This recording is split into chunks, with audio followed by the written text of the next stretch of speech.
science menace de mettre fin à toute vie humaine, où le capitalisme moribond semble capable de tout emporter avec lui, nous nous trouvons plus à même de vouloir découvrir les origines ultimes de ce cauchemar.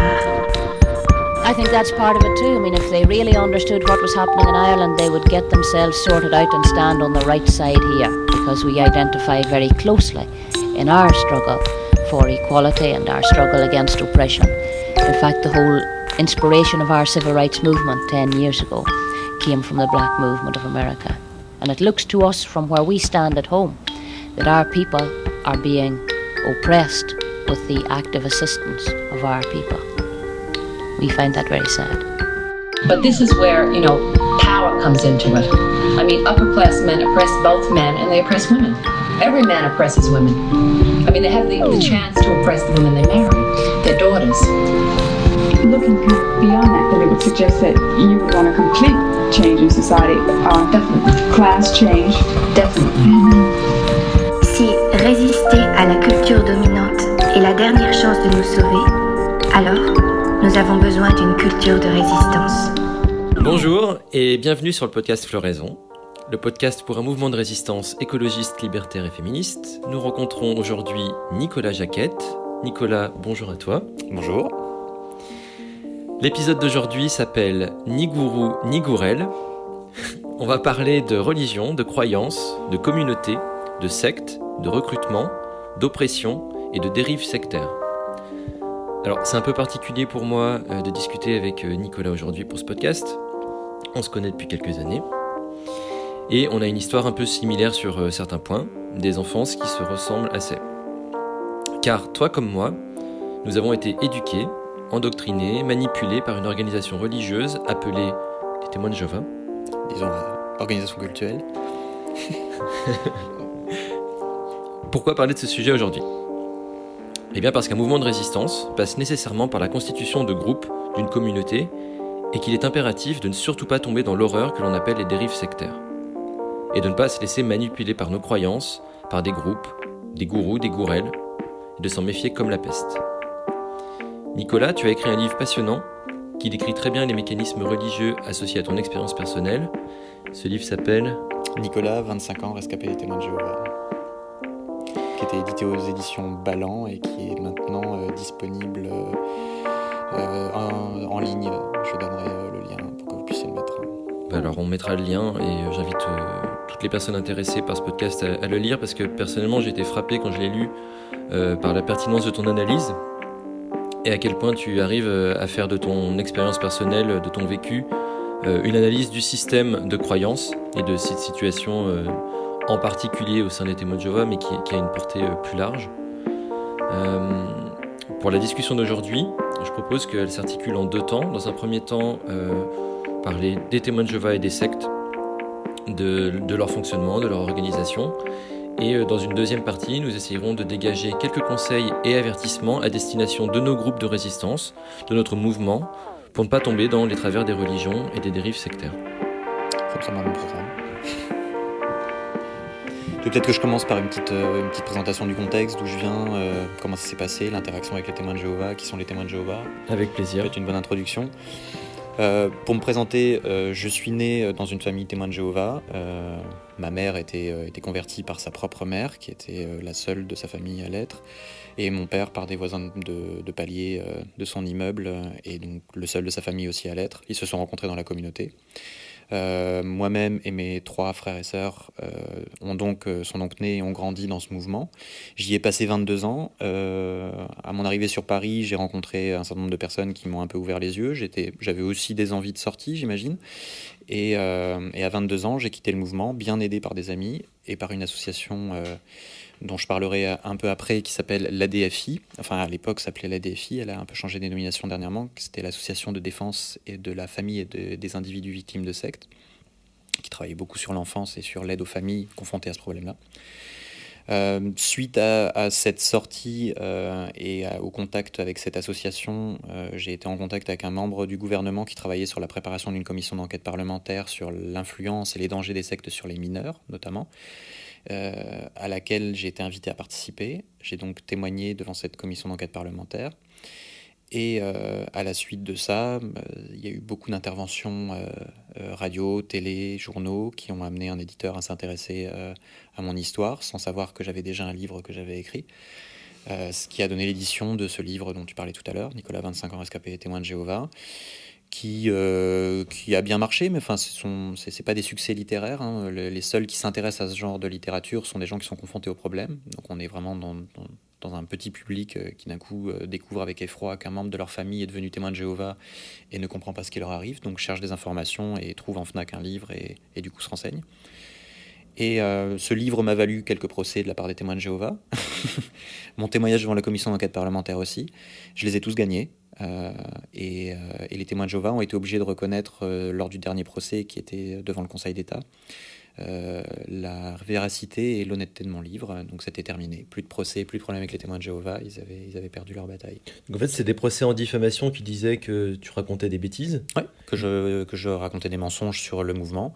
J'ai systématiquement prouvé mes dires par les propres publications du mouvement, et donc c'était juste imbattable.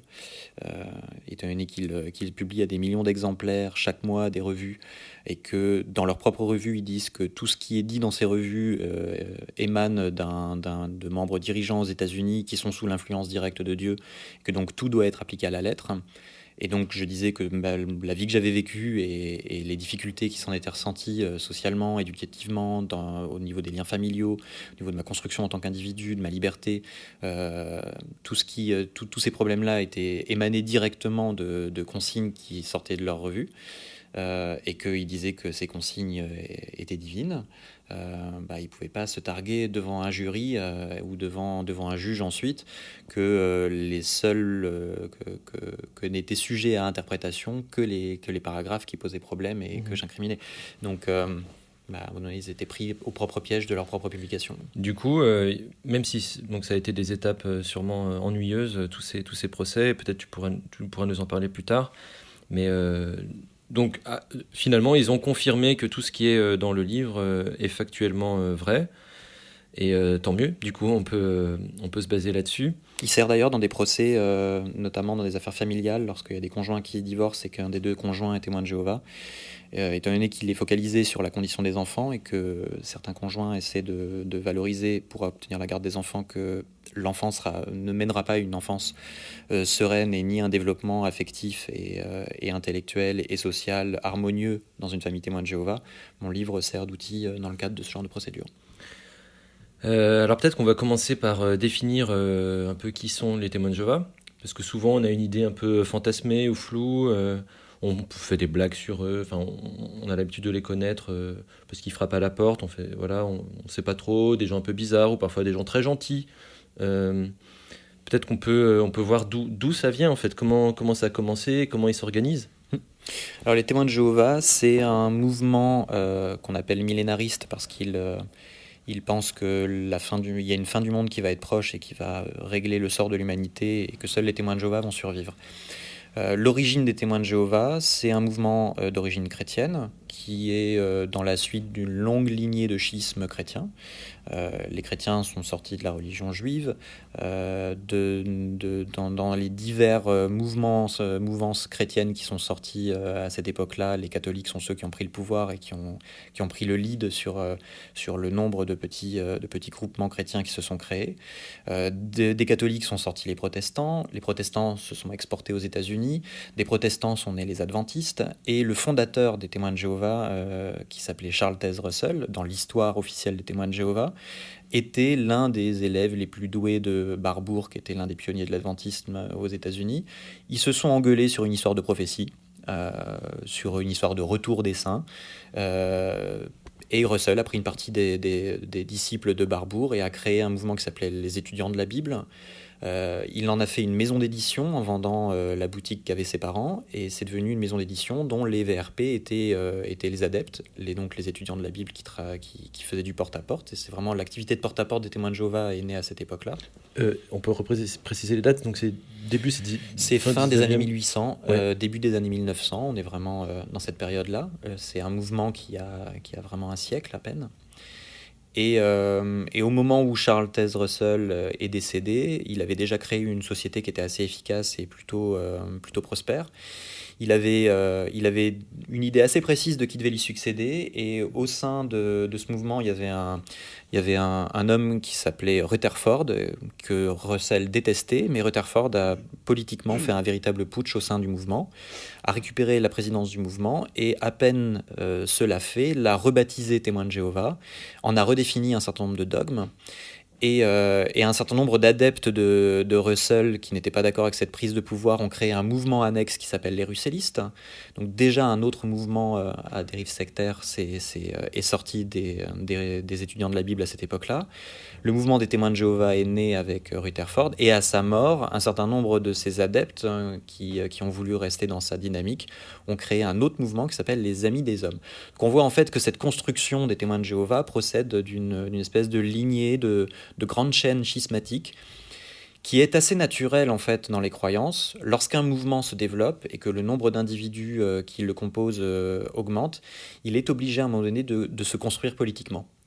Le trop grand nombre d'individus oblige à une organisation, et pour l'organiser politiquement, il faut des fonds pour pouvoir exister dans le tissu social, parce qu'on atteint une grande visibilité et donc une interaction avec le tissu social. Il faut commencer à travailler avec les politiques locales, etc. Et c'est le moment où un certain nombre d'adeptes disent vous avez commencé à vous pervertir avec la société que vous dénonciez à l'origine. Il faut revenir aux fondamentaux, d'où le nom de fondamentaliste, qui est souvent utilisé pour les petits groupes schismatiques. Et donc ils font schisme, ils se séparent, ils disent nous devons revenir à l'origine de notre culte, nous devons revenir à l'origine des textes. En général d'ailleurs, ils disent que le mouvement dont ils sont issus c'est tellement perverti qu'ils ne sont plus dignes des textes d'origine, donc ils reprennent leurs livres et disent nous reprenons à notre compte ce livre, la Bible, la Torah, peu importe, et décident de créer un mouvement en se prévalant de l'histoire et de l'historicité du groupe dont ils sont issus, mais en revenant aux origines, mais en créant du neuf avec les origines. C'est un espèce de mouvement cyclique extrêmement récurrent. Et les chrétiens, d'ailleurs, sont issus d'un mouvement exactement similaire. Le contexte politique de la création des chrétiens était un contexte romain. Il était interdit de créer une nouvelle religion. Qu'ont fait les chrétiens à en devenir ? Ils ont dit les Juifs ont tué le Messie, donc ils n'ont rien compris à la Torah, l'Ancien Testament. Ils n'en sont plus dignes, on le récupère. En récupérant la Torah, on se prévaut de cette histoire. Donc aux yeux des Romains, ils avaient une histoire et donc ne créaient pas une nouvelle religion. Sitôt que les Romains ont dit ok, les chrétiens ont le droit d'exister, ils ont laissé tomber l'Ancien Testament dans l'oubli, ont créé le Nouveau Testament qui est vraiment ce qui fonde la croyance des chrétiens, et se sont créés sur ce socle. La plupart des mouvements schismatiques procèdent du même rythme. Je mets en contexte avec... je me fais un peu l'avocat du diable, entre guillemets. Je mets en contexte avec le mouvement écolo, en fait, pour faire des avertissements. Un des moyens, des leviers d'action des témoins de Jéhovah, c'est d'annoncer constamment depuis presque 100 ans la fin du monde et de jouer sur cette urgence pour recruter. C'est une force de recrutement. On verra plus tard peut-être le parallèle et du coup comment se méfier de ça nous-mêmes. Mais peut-être tu peux nous parler de différentes prophéties qui ont été annoncées, de dates. Les témoins de Jéhovah en ont fait beaucoup. Ils ont annoncé 1914, 1919, 1975. Après, il y a eu les années 2000. Après, on a eu 2012, qui n'était pas vraiment mentionné tel quel, mais on sentait dans la communication et dans le prosélytisme à l'époque que... en gros, faites gaffe, là, 2012 arrive, c'est bientôt, hein, genre, c'est bientôt. 75 a vraiment été une année charnière. Moi, je suis né en 82, j'ai jamais entendu parler de 1975 avant mon arrivée à Paris, et là, je rencontre des témoins de Jéhovah, dont certains qui étaient enfants à l'époque de 1975, et qui me disent, mais moi, à l'époque, mes parents, ils avaient arrêté de me vacciner, parce qu'a priori, dans l'année, la grande tribulation allait arriver, la fin du monde, et qu'on allait connaître le paradis, ça servait à rien de se vacciner. Même mes parents m'avaient retiré de l'école, j'avais d'autres potes témoins de Jéhovah, les parents les avaient retirés de l'école, ils attendaient la fin du monde, ça servait à rien de se mettre dans les institutions ou de soigner ses enfants, de toute façon le paradis allait arriver. Donc on avait vraiment 75, vraiment cette année-là, vous aviez le président de l'organisation des témoins de Jéhovah qui s'appelle la Watchtower Bible and Tract Society, qui est immatriculée au Delaware maintenant et avant en Pennsylvanie, État américain qui offre une taxation indexation extrêmement favorable au mouvement religieux quel qu'il soit. C'est pas pour n'importe quelle raison. Ça ressemble à un fonctionnement d'entreprise, en fait. C'est exactement comme un fonctionnement d'entreprise. Le président de l'époque, en fait, faisait une tournée mondiale lors des grandes assemblées, des grands rassemblements témoins de Jéhovah de l'été, en leur disant la fin du monde arrive cette année. Vraiment, il leur disait c'est cette année. Et il n'y avait aucune ambiguïté dans le discours. Et le fait que ça ne soit pas arrivé a été une fracture énorme dans le mouvement. Il y a quasiment la moitié, une hémorragie de quasiment la moitié des témoins de Jéhovah qui ont quitté le mouvement. Alors pourquoi est-ce que l'autre moitié y est restée ? C'est assez intéressant, c'est qu'il y a un phénomène psychologique qui intervient dans plein de processus humains, mais dans les mouvements sectaires en particulier. C'est qu'à un moment donné, l'individu calcule de façon inconsciente que l'investissement et la totalité des investissements, que ce soit psychologique, que ce soit liens familiaux, un témoin de Jéhovah qui devient témoin de Jéhovah, il doit abandonner tous ceux qui ne sont pas témoins de Jéhovah, ses liens familiaux, il doit abandonner ses rêves, il doit abandonner ses ambitions de carrière, il arrête, il y a énormément de choses auxquelles il renonce, et puis il se met en devoir de devoir en convaincre d'autres. Si on a renoncé à beaucoup et qu'on en a convaincu beaucoup, si la perspective de se dire « je me suis trompé » amène à une prise de conscience de « waouh, j'ai gaspillé tellement de ressources de ma vie pendant tellement de temps pour rien », et il y a un certain nombre d'individus qui refusent cette idée d'avance parce qu'ils savent qu'ils vont s'effondrer. S'ils arrivent à cette conclusion-là, même si elle est réelle, ils vont s'effondrer. Donc il y a un espèce de mécanisme d'autoprotection de plein d'individus qui font un espèce de calcul inconscient. J'ai trop donné, je préfère me tromper moi-même et prendre la moindre explication fallacieuse qui va permettre de justifier l'investissement que j'ai fait jusqu'à présent, plutôt que de devoir me confronter à la réalité que je l'ai fait pour rien. Est-ce que c'est toi qui me parlais d'une autre secte qui avait annoncé que en gros, des extraterrestres allaient arriver pour sauver tout le monde ? Tout le monde attendait et ils ne sont pas arrivés à la date précise. Et du coup, c'était normalement parce que la Terre allait être détruite et eux seuls allaient être sauvés. Et en fait, comme ils ne sont pas arrivés, plutôt que de dire « mais on a cru n'importe quoi », ils ont dit « ah non, c'est qu'en fait, ils ont trouvé une autre explication pourquoi ils n'étaient pas venus. En fait, c'est qu'au dernier moment, en fait, ils avaient décidé de ne pas détruire la Terre.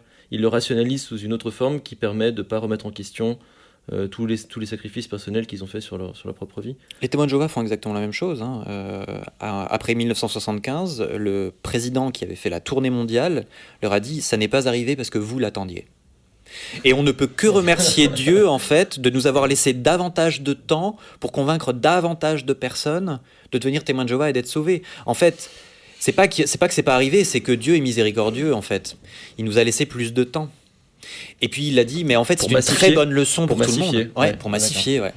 Et puis c'est une bonne leçon, en fait, il ne faut pas qu'on fasse un agenda pour Dieu à la place de Dieu. Donc en fait, il a culpabilisé ceux qui avaient cru en son propre discours. Mais quand on compare les discours, il n'y avait aucune ambiguïté. Il a prétendu après qu'il n'avait jamais donné de date. En fait, il en donnait une très clairement. 75, c'était l'année. Et les gens n'avaient aucun doute sur le sujet. Il n'y avait pas d'ambiguïté du tout. Mais après 75, et puis cette espèce d'hémorragie massive du mouvement, qui a perdu la moitié de ses adeptes, notamment en France, ils se sont montrés un peu plus discrets sur les histoires de dates. Donc ils ont été plus sur un discours, c'est pour bientôt, ça peut arriver demain, personne ne connaît la date, mais à certaines échéances comme l'année 2000 ou l'année 2012, on sentait que le bientôt prenait davantage de force. Genre c'est bientôt, genre ça pourrait être dans quelques mois, quoi. Enfin, genre dans les 2 mois. Enfin, on est en novembre, ça pourrait bien que ce soit dans les 2 mois, quoi. Voilà. Comment ça fonctionne ? Est-ce que c'est très décentralisé, avec des petits groupes autonomes, ou alors au contraire c'est centralisé ? Comment fonctionnent en fait les groupes locaux et comment ils sont organisés les uns avec les autres ? Alors la plupart des mouvements il faut différencier ce dont je parlais tout à l'heure de l'évolution naturelle d'un groupe cultuel qui à un moment donné doit s'organiser de façon sociétale parce qu'il y a trop d'individus. C'est ce qu'on rencontre dans tous les mouvements. Si vous êtes sur une toute petite communauté, elle peut fonctionner de façon autonome. Dans le cadre des témoins de Jéhovah, comme des scientologues, des raéliens, de tous ces groupes qui ont acquis plusieurs centaines de milliers d'individus en tant qu'adeptes, ils sont obligés de s'organiser et de façon centralisée. Donc le credo et les règles sont donnés par un organe central, parfois par un gourou. C'est plus le cas chez les témoins de Jéhovah. Ils se sont organisés maintenant plus sous la forme d'un comité de direction d'une quinzaine de membres, qui ressemble vraiment à un comité de direction d'une entreprise à l'américaine. Mais inspiré par Dieu, donc c'est un clergé. C'est une forme de clergé dans les faits, enfin dans la façon dont le dogme est transmis. On le dit qu'ils sont inspirés par Dieu, mais qu'ils sont faillibles. Enfin, il y a énormément d'ambiguïté, c'est-à-dire que ils sont censés être sous la direction de Dieu, mais dès lors que les directives qu'ils donnent posent problème, ils se couvrent en disant que de toute façon ils sont imparfaits et qu'ils cherchent un peu à traduire ce qu'on leur donne, mais qu'on ne devrait pas les suivre à la lettre. Mais quand même, on doit les suivre à la lettre. Il y a un double langage permanent qui est donné et qui permet aussi d'entretenir un doute dans le fonctionnement même du mouvement. C'est très centralisé. La direction est aux États-Unis, dans un lieu qui s'appelle le Bethel, en référence à une histoire de l'Ancien Testament. C'est le nom qu'ils donnent à leur siège. Chaque pays où il y a un nombre assez conséquent de témoins de Jéhovah dans le monde dispose d'un Bethel local, quand les autorités leur donnent le droit d'en avoir un, qui sont en fait des sous-sièges, des sièges annexes. Celui de France se trouve à Louviers. C'est des lieux où en fait on coordonne localement l'activité du groupe des témoins de Jéhovah. L'activité du groupe des témoins de Jéhovah se répartit localement sous forme de congrégations, qui sont des lieux de culte dans lesquels les témoins de Jéhovah se réunissent et coordonnent leur activité de prosélytisme local. Ces différents locaux, en fait, ces congrégations ont des statuts d'association, loi 1901. Ce ne sont pas des associations cultuelles. Elles sont pas encore. Mais il y a quand même des religions officielles, celles qui sont défiscalisées. Non, elles sont pas officielles. Ouais. Elles disposent de statuts fiscaux, mais qui sont des décisions uniques qui sont gérées avec les préfectures. Ça ne se fait que localement, y compris l'Église catholique ne gère que localement ces différentes associations.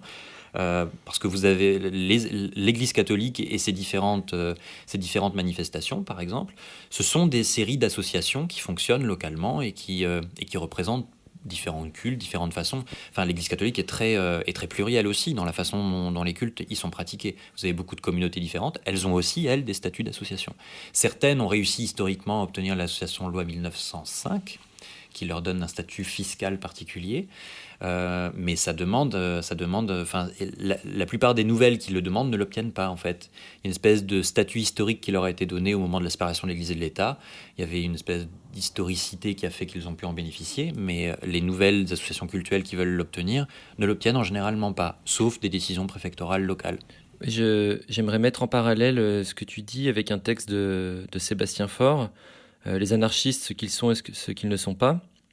En fait, avec un extrait que je trouve toujours d'actualité. Se prolongeant fatalement dans le domaine de la vie sociale, la religion crée, entretient et développe un état de conscience et une moralité en parfait accord avec la morale codifiée, gardienne et protectrice de la propriété et de l'État, dont elle se fait la complice et dont elle devient ainsi ce que dans certains milieux férus de superstition, de chauvinisme, de légalité et d'autoritarisme, on appelle volontiers la gendarmerie préventive et supplémentaire. C'est intéressant. Ça permet de rebondir de façon opportune sur comment est-ce que se construit une religion, enfin en tout cas un mouvement cultuel. Et on voit qu'il y a un schéma assez récurrent dans la construction de ce type de mouvement. En général, ça démarre par une proposition. Et toute proposition, enfin toute religion, tout culte, toute proposition spirituelle n'est qu'une proposition. Quelqu'un dit « Ok, je pense avoir trouvé un moyen de me connecter à quelque chose de l'ordre du spirituel. » Et en fait, je vous propose cette méthode. Mais c'est qu'une méthode de connexion. Et il y a un certain nombre d'individus qui souscrivent, qui disent « Ah, c'est intéressant ». Mais ils sont, à ce moment-là, juste à l'origine, juste dans un partage de quelque chose qui est de l'ordre de « Essayons de nous connecter à quelque chose qui échappe au réel et qui est de l'ordre du spirituel. Je ressens quelque chose, j'ai envie de m'y connecter. Voilà la proposition. » Mais dans l'organisation même du groupe, il y a des caractères différents qui vont se mélanger. Certains qui sont des caractères dominants et d'autres des caractères plutôt à tendance à aimer faire pas faire allégeance, mais en tout cas à déléguer une partie de leur autodétermination sur d'autres personnes. Parce que l'autodétermination, c'est une responsabilisation. Je m'autodétermine, je suis responsable de mes réussites, mais je suis aussi responsable de mes échecs. Et un certain nombre de personnes ont du plaisir, enfin une forme de plaisir ou de sécurisation, à conserver un état proche de l'enfance, où la détermination parentale des actions apporte une forme de sécurité et surtout une forme de déresponsabilisation. On m'a dit, j'ai fait, je ne suis pas responsable. Et dans l'organisation des mouvements cultuels, on aperçoit régulièrement ce genre de redéfinition des rôles entre celui qui a fait la proposition d'origine d'un mode de connexion au spirituel et d'autres qui le suivent et qui très rapidement, pour certains d'entre eux, commencent à poser des questions d'ordre directionnel, comment je dois me comporter, sur des domaines qui échappent complètement à la spiritualité. Et qu'est-ce que je pourrais faire pour tel domaine de ma vie ? Pour la santé, pour ma relation amoureuse, je me pose des questions, qu'est-ce que tu me proposes ? Alors qu'a priori, la proposition de base ne concernait que se connecter à un domaine spirituel, le domaine de référence du proposant commence à s'élargir. Soit il garde la tête sur les épaules, ce qui est assez rare, et il dit « c'est pas mon domaine d'expertise, moi il n'y a que le spirituel qui m'intéresse », soit il se retrouve grisé par l'espèce de pouvoir et de référentiel qu'on lui prête, et il se grise de ce pouvoir et commence à étendre lui-même le domaine de ses expertises et le domaine de ses prérogatives sur comment les autres devraient agir ou se conduire. Et cette dérive, ce qui est vraiment une dérive sectaire, s'observe avec énormément de profils différents. Ça peut être des gens qui sont dans le domaine de la psychothérapie et qui d'un coup se retrouvent à devenir des référents d'individus qui leur demandent des réponses sur absolument tout, et une direction sur tout, des coachs sportifs ou des coachs de vie, des gens qui sont dans des partis politiques et qui sont directeurs de partis politiques, tous ceux qui donnent une forme de direction à un groupe ou à un individu sur un domaine de sa vie. Et le spirituel a tendance à déborder. Et c'est le moment où ça commence à dériver. L'un des individus commence à prendre davantage de force, d'importance, d'empire sur les autres, et les autres délèguent de plus en plus. C'est une espèce d'écosystème qui se met en place. Le problème, c'est qu'il y a un moment où il y a une bascule qui s'opère, et où l'intérêt que celui qui prend de l'empire prend dans la situation dépasse l'intérêt qu'y trouvent ceux qui ont délégué une partie de leur autodétermination. Et se retrouve piégé, c'est ce qu'on appelle un système de suggestion, et c'est ce que la loi Boupicard maintenant condamne. Le principe d'individu qui est mis en état de suggestion maintenant peut être protégé par la loi si on peut déterminer que la somme des intérêts que chacun y trouve est plus intéressante pour celui qui met en état de suggestion que pour celui qui est en état de suggestion. Bah, du coup, il faut interdire l'État et la propriété et le capital. Du coup, on peut aussi rappeler que la formation parmi les premiers États aux premières cités-États, c'est d'abord fait par la voie religieuse, en fait, que les premières dominations sont des dominations de religieuses, de prêtres, qui font valoir un au-delà et donc une division du travail entre le spirituel et le travail, l'agriculture notamment.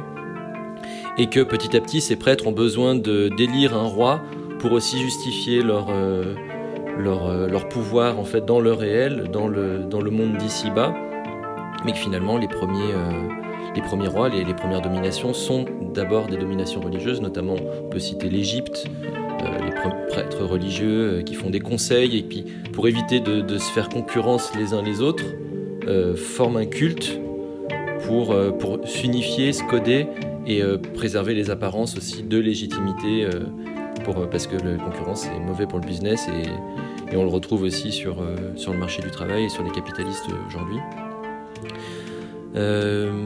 C'est des sujets, on pourrait en parler énormément. C'est des sujets à explorer. Peut-être on peut parler très rapidement du contexte de la construction religieuse. Pourquoi est-ce que les gens croient ? Comment est-ce que la croyance se transmet ? Pourquoi est-ce qu'on croit ?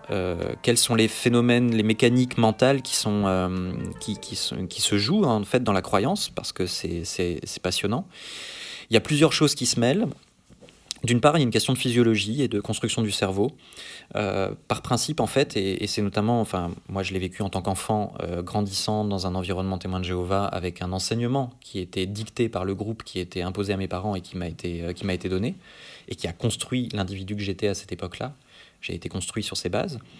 Pourquoi est-ce que je croyais en tant qu'enfant ce qu'on me disait ? Parce que c'est un principe de survie.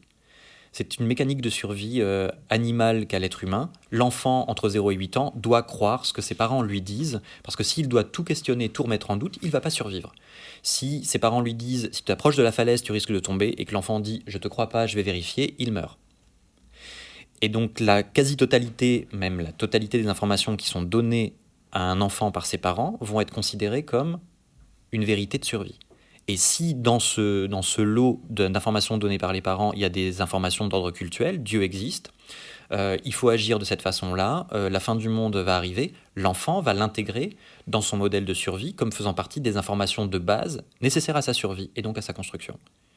Et on voit, c'est intéressant, au moment où l'enfant commence à atteindre un état d'individu animal où il atteint une forme d'autonomie, c'est le moment où on arrête de croire à la toute-puissance de nos parents, où on commence à questionner. Au moment de l'adolescence, la toute-puissance parentale s'effondre. Il y a une espèce de drap qui tombe et l'enfant commence à questionner. Parce qu'il a atteint a priori le nombre d'informations suffisant, et puis un développement physique suffisant et d'autonomie suffisant qui peuvent lui assurer sa survie sans ses parents. Donc physiologiquement, il y a une raison pour laquelle aussi toutes les religions s'intéressent énormément aux enfants et font de l'éducation dans la petite enfance une de leurs priorités. Parce que ça permet de créer un socle d'informations de base sur lequel l'individu va baser le reste de son existence et qui ne seront pas questionnés. Ça va faire partie de ce qu'on appelle les évidences. Et il y en a plein d'évidences sociales dans lesquelles on vit, dans notre société, que les gens ne questionnent pas. Il faut se mettre en couple, il faut créer une famille, il faut faire des enfants, il faut travailler pour être heureux, il faut gagner de l'argent pour vivre. Enfin, il y a plein de choses qui font partie d'un certain nombre de socles d'évidences, mais c'est amusant dès lors qu'on commence à questionner ces évidences, et même j'aurais tendance à conseiller de questionner en premier ce qui vous paraît être une évidence, parce qu'il y a probablement là quelque chose de très intéressant à creuser. Toutes ces évidences-là sont des constructions sociales qui nous apparaissent des modules de survie, des modules nécessaires à notre survie, mais qui sont en fait juste des modules inculqués. On conseille, parce qu'on n'aura pas le temps de revenir dessus dans ce podcast, mais on conseille vraiment aux auditrices et auditeurs d'écouter ta conférence sur l'éducation chez les témoins de Jéhovah, qu'on a retrouvée, tu n'étais pas au courant, mais elle existe. Il y a une vidéo, on mettra le lien donc, dans la description. Tu décris très bien le conditionnement des enfants au sein d'une secte, et comment même on les apprend à connaître la loi, à détourner la loi. C'est assez terrifiant. Peut-être tu peux nous parler de la justice interne au sein d'un groupe religieux, autoritaire. Ça, je vais y venir. Peut-être juste sur la construction de comment les religions sont nées, peut-être une proposition de pourquoi elles sont nées, leur utilité, comment elles ont évolué, où elles en sont aujourd'hui. Je peux le faire rapidement. L'être humain avait besoin d'explications. Et pendant très longtemps, les religions ont été des constructions sociales, des constructions de groupes, et aussi la science, la seule science à disposition. Lorsqu'il y avait de l'orage, lorsqu'il y avait un tremblement de terre, lorsqu'il y avait un tsunami, on était en face de phénomènes qui dépassaient l'humain. Il n'y avait pas d'explication scientifique qui lui permettait de donner des explications à ces phénomènes-là. La religion arrivait avec une explication. Dieu est en colère, vous n'avez pas suivi ce qu'il fallait, il faut faire des sacrifices, etc. Plein d'explications étaient données, mais qui apportaient une forme de normalisation à un phénomène qui dépassait et qui était juste incompréhensible, qui dépassait. Et puis, il y avait une relation très longtemps qui a été presque physique avec le domaine du divin. La représentation de la sphère divine se passait au-dessus des nuages. Il y avait quelque chose d'assez presque, on pouvait le toucher, de palpable. Les Grecs, il fallait monter sur le mont Olympe et il y avait les dieux qui y étaient. Moïse monte sur le mont Sinaï, dépasse les nuages et reçoit l'étape de la loi. Il y avait un rapport de proximité avec le divin qui était possible, avec des intermédiaires, bien sûr. La grande crise du... Intermédiaire du pouvoir. Toujours. Ouais. La grande crise du divin à l'heure actuelle, c'est que Dieu a disparu de la plupart des cultes. Le rapport physique avec la divinité n'existe plus. Pour des raisons toutes simples, déjà parce que la science a investi les domaines d'explication qui étaient ceux de la religion avant. Elle a fourni énormément d'explications dont on a vu que la religion amenait des explications qui étaient fallacieuses. Donc cette science amenée par la religion s'est retrouvée mise à défaut par la science humaine. Et puis le domaine du divin, qui était le domaine physique du ciel au-dessus des nuages, a été investi par les avions. Et on a vu que Dieu ne s'y trouvait pas. Et ça a été très compliqué à gérer. Et puis on a envoyé des satellites au-dessus de la Terre, et puis on en a envoyé très loin, et on est en train de mapper l'univers. Et non seulement on s'est rendu compte que Dieu et les anges et toutes ces choses-là qu'on a après mis dans le domaine de l'invisible pour trouver une explication logique à leur non-existence physique dans ces sphères, le domaine du divin, en fait, c'est de plus en plus éloigné de la Terre. Et en plus, toute la construction des religions s'est faite sur une centralisation de l'univers autour de l'humain. notre Terre était au centre de l'univers, l'humain était au centre de l'univers, l'humain était même au centre d'un combat entre la divinité et puis le diable sur la légitimité de Dieu à être Dieu et à gouverner les humains. On était au centre de la question, le sacrifice rédempteur du Christ participait aussi de ce grand combat, et d'un coup on découvre que notre Terre n'est pas au milieu de l'univers. On est dans un système solaire, en bordure d'une pauvre petite Voie lactée, qui est même dans un système de cluster de galaxies gigantesques, on mappe l'univers et on est au centre de rien. Et que c'est pas notre Terre en plus. Et que c'est même pas notre Terre. Mais on existe, notre existence centrée n'est centrée sur rien. Et donc pour la religion, c'est très compliqué de se poster par rapport à ça. Donc voilà, la religion est en crise aussi pour ça. Et en perdant le divin, elle est bien obligée de se rabattre sur quelque chose. Et on le voit à l'heure actuelle, on a deux phénomènes qui sont en œuvre dans la plupart des cultes. L'un, c'est le phénomène de « je parle plus fort, donc j'ai raison », qu'on voit souvent avec l'oncle bourré à table. J'ai pas d'argument, mais puisque je parle fort et que je crie, c'est sans doute que j'ai raison. Donc on voit une espèce d'exacerbation et des violences dans les actions et dans les paroles. Les choses, tout devient extrêmement sensible, irritant, irritable, et on voit des explosions de réactions au moindre événement, parce qu'il faut exister dans le champ médiatique par la puissance de la voix, et puis par une exacerbation des symboles extérieurs. C'est-à-dire, puisqu'on n'a plus de moyens de se rassembler autour d'une idée, on se rassemble autour de signes.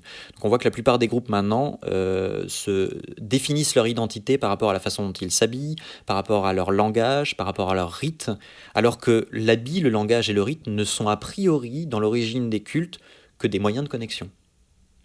C'est une comparaison que je fais souvent quand je discute avec des amis musulmans, parce que leurs rites sont assez proches d'autres rites qui, d'un coup, quand on les met en parallèle, c'est assez amusant. Et je leur dis, voyez, quand vous changez de vêtements pour aller faire la prière dans une mosquée, que vous vous mettez dans un lieu différent, vous enlevez vos chaussures, et puis vous vous mettez dans un espace avec une temporalité différente où vous faites complètement, vous rompez avec le quotidien. Et puis vous mettez à terre, vous prosternez, vous priez, vous vous mettez dans un champ de pensée qui est différent.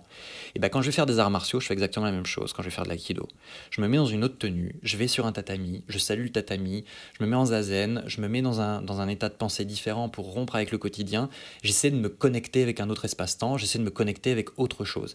Et en fait, vos rites, prières, mosquées, ne sont que une proposition pour essayer de vous connecter à une sphère spirituelle. Mais le problème, c'est que l'organisation religieuse autour de cette proposition, qui s'est supplantée à cette proposition-là, n'a fait de ces rites que la pratique de votre religion. Alors que ce n'était qu'un moyen, a priori, proposé pour vous connecter. Et c'est dangereux, en fait, de faire d'un moyen une finalité. Et la plupart des religions, en fait, ont été dans cette dérive-là. Il y avait une proposition de connexion qui n'est devenue que la réalisation complète, unique du culte. On parle de l'islam, mais on pourrait parler de tous les monothéismes, et surtout qui sont confrontés à la concurrence qui monte de la religion capitaliste, de l'économie, du mérite, du coach, du transhumanisme, qui est une religion particulière d'au-delà très scientiste, et donc elles sont obligées du développement personnel. Mais on est tous dans des mythes de la supériorité. Et du coup, les religions un peu traditionnelles et séculaires, elles, ont besoin peut-être d'exacerber aussi leur folklore, de rapprocher leurs membres sur des choses qui vont vraiment marquer une différence, mais visuelle, alors qu'en réalité, sur le fond, il y a la capitalisation pour l'au-delà. Tu nous en parlais tout à l'heure en off, peut-être tu peux revenir dessus. On est dans un mythe du surhumain, et tous les groupes dont tu as parlé, y compris le transhumanisme, sont dans le mythe du surhumain, dans l'antre divin et l'antre humain, qui permet à cette catégorie de gens qui se prévaut de ce statut de légitimer le pouvoir qu'il prend et l'empire qu'il prend sur le reste de l'humanité, qui, elle, n'a pas ce statut de surhumain, n'a pas ces capacités. Et on voit que cette domination religieuse du surhumain, elle existe partout, dans tous les groupes. Et le rapport avec le capitalisme est très clair. Dans tous les mouvements religieux fondés et qui ont pris un certain essor et une certaine taille, les dirigeants mènent un train de vie fastueux, disposent de moyens financiers énormes, imposent des règles qu'ils ne s'imposent pas à eux-mêmes, à leurs suiveurs, et la majorité de ceux qui les suivent sont pauvres. On leur fait miroiter une meilleure vie, un au-delà, un après, mais pour ça ils doivent capitaliser, et donc ils doivent dépenser de leur vie actuelle, la mettre entre parenthèses, en attendant une meilleure vie dans l'avenir, avec la merveille commerciale de capitaliser pour une vie après la mort, dont on ne sait pas si on pourra l'obtenir. C'est un pari sur l'avenir extraordinaire qui est vendu par la plupart des religions et dont si on devait vendre n'importe quel produit de la même façon, personne ne l'achèterait. Mais avec la religion, ça marche. Donc c'est intéressant de voir que la similarité entre ces deux systèmes, capitalistes et religieux, sur la préservation d'intérêts et puis d'avantages d'une caste sur une autre, qui a toujours existé. Et on voit en fait que les deux langages sont extraordinairement similaires, c'est-à-dire que dans le milieu capitaliste, ceux qui ont reçu déjà de la richesse, la plupart du temps, qui l'ont hérité de leurs parents ou de leur culture et qui veulent la conserver, disent à ceux qui ont hérité aussi leur pauvreté, si vous êtes pauvre et si on est riche, c'est parce qu'on l'a mérité nous et que vous l'avez mérité, on travaille plus, on travaille mieux, on est plus malin, plus intelligent, on le mérite. Et vous méritez d'être pauvre. Dans la religion, le système est exactement le même, sauf que c'est pas le mérite, c'est Dieu qui donne, c'est la bénédiction divine. Si on est riche, si vous êtes pauvre, c'est parce que Dieu l'a voulu, il a voulu cette répartition des richesses. Et si vous souhaitez changer de vie, de toute façon, c'est pas dans cette vie-là que vous le changerez, c'est dans la vie d'après. Et supporter cette vie horrible, puisque de toute façon, vous en aurez une meilleure après. Mais il est assez étonnant de voir que cette vie horrible n'est pas partagée par les dirigeants des groupes, jamais. Et pourtant, c'est eux qui se font les chantres de cette vie de misère nécessaire pour mériter une vie meilleure plus tard. Et ils devraient être des exemples. C'est-à-dire, s'il devait y avoir pauvreté, nécessité de pauvreté et de souffrance pour espérer une vie meilleure, ils devraient être plus pauvres, plus désespérés, plus dans un état d'indigence que ceux qui les suivent. Et c'est systématiquement l'inverse qu'on remarque. Il y a des jolis textes de critique de la religion. Tu es en train de lire Bakounine, Dieu et l'État. J'aimerais citer un texte de Marx que je trouve vraiment chouette. Tu vas te faire des amis? Ouais, c'est pour les rouges qui suivent encore Floraison. Restez. Voyez, on cite Marx. La religion est le soupir de la créature opprimée, l'âme d'un monde sans cœur. Comme elle est l'esprit de conditions sociales d'où l'esprit est exclu. Elle est l'opium du peuple. L'abolition de la religion en tant que bonheur illusoire du peuple est l'exigence que formule son bonheur réel. Exiger qu'il renonce aux illusions sur sa situation, c'est exiger qu'il renonce à une situation qui a besoin d'illusions. La critique de la religion est donc en germe la critique de cette vallée de larmes dont la religion est l'auréole. Donc selon ce raisonnement, lutter contre la domination religieuse ne se produit pas en interdisant les religions, en interdisant aux gens de croire, d'ailleurs ce serait une bêtise parce qu'on croit tous et toutes des choses. Lutter contre la domination religieuse ou cultuelle, comme tu dis, c'est d'abord abolir ce qui fait naître le besoin de croire à une autre vie, à un autre monde, c'est-à-dire l'exploitation, la souffrance, le travail, le racisme, le sexisme, etc. C'est hyper intéressant parce que là le mot bonheur il est omniprésent dans ce texte-là. Et le mot bonheur, c'est un des mots les plus utilisés dans les religions. C'est aussi un des mots les plus utilisés à l'heure actuelle dans le monde de l'entreprise. On a des happy managers maintenant. Et je crois que le principe même que les entreprises utilisent ce mot-là et en face un mode managérial devrait nous questionner énormément sur cette notion du bonheur. Que ce soit le monde de l'entreprise, le monde capitaliste et le monde de religieux, ils sont extrêmement friands de ce qu'on appelle les mots absolutistes. La pureté, le bonheur, la vérité. Ce sont une espèce de monstres mots qui ont une espèce de caractère absolu qui les rend inaccessibles, mais qui sont bizarrement toujours présentés comme totalement accessibles par ces différents groupes. On peut accéder au bonheur. Et on devrait d'ailleurs vouloir accéder au bonheur. C'est systématiquement des mots qui sont donnés dans le futur, comme des perspectives après lesquelles on devrait courir. Et le bonheur est sans doute un des mots les plus fallacieux utilisés dans notre société. C'est une espèce de shoot de drogue, après lequel tout le monde court. Pour être heureux, tu dois consommer. Pour être heureux, tu dois avoir. Il y a toujours une étape nécessaire pour obtenir ces mots.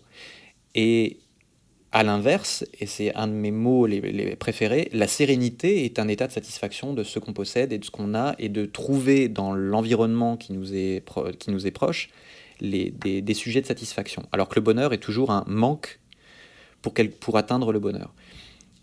Mais le problème, c'est que la satisfaction et la sérénité, ça ne permet pas de consommer. Donc, et ça ne permet pas non plus de faire suivre des gens et de les faire adhérer à un dogme et de les faire donner tout ce qu'ils ont, y compris leur énergie, leur argent, à force de travail, pour obtenir ce bonheur.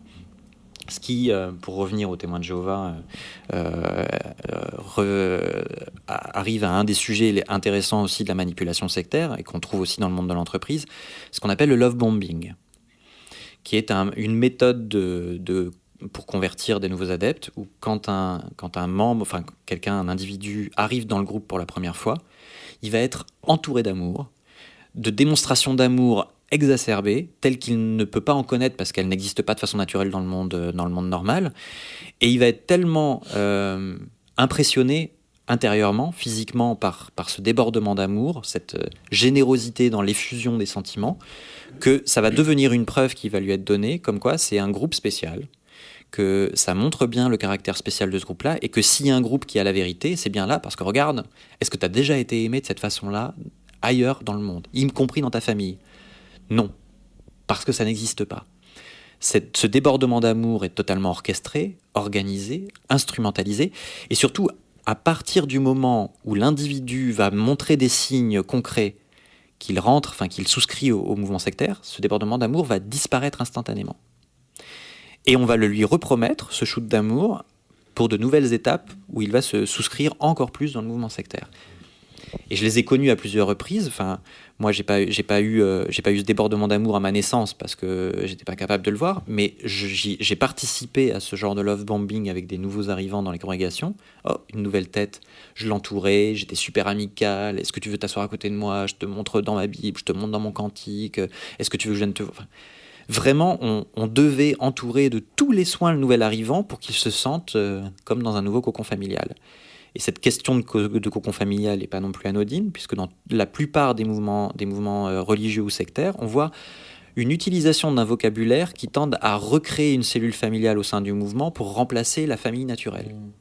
On s'appelle frère, sœur, père, mère. Moi, tous les adultes, quand j'étais témoin de Jéhovah enfant, je les appelais tonton et tata. Et je ne voyais quasiment pas ma famille naturelle, mes vrais oncles et tantes, parce qu'ils n'étaient pas témoins de Jéhovah. Mais je voyais en permanence, 3 fois par semaine, des témoins de Jéhovah dans ma communauté. Toutes nos activités extra-communautaires, on les faisait avec d'autres témoins de Jéhovah. Il y avait 2 témoins de Jéhovah avec qui mes parents étaient proches, avec qui mes parents avaient signé des papiers pour que si jamais il leur arrivait quelque chose, ce soit pas ma famille naturelle qui est notre garde, mais ces témoins de Jéhovah pour être certains qu'on continue à vivre dans une famille témoin de Jéhovah. Donc tout était fait pour qu'il y ait un remplacement complet de la famille. Ce qui amène aussi ce love bombing sur un autre sujet qui est récurrent dans tous les mouvements sectaires, c'est le chantage à l'affectif qui est créé. On isole l'individu, on le sépare de toute autre personne qui n'est pas dans le mouvement sectaire, ce qui fait que si jamais il décide de quitter le mouvement, il perd tout son champ affectif, immédiatement et irrévocablement. Et c'est cette menace de perdre son environnement affectif qui fait que plein de gens restent dans des mouvements religieux ou sectaires. On le voit manifester dans plein de religions, on le voit manifester dans plein de mouvements sectaires. Et les témoins de Jéhovah ont une règle très claire. Si jamais quelqu'un qui a été témoin de Jéhovah quitte le mouvement, vous devez cesser de contact avec lui. Vous devez traverser de l'autre côté de la rue si jamais vous le croisez dans la rue. Si c'est un membre de votre famille, vous devez cesser les relations. Si c'est un de vos enfants, je cite, vous devriez déterminer en votre conscience quel devait être le niveau minimum de relation que vous pourriez entretenir avec lui pour un enfant qui vit sous votre toit.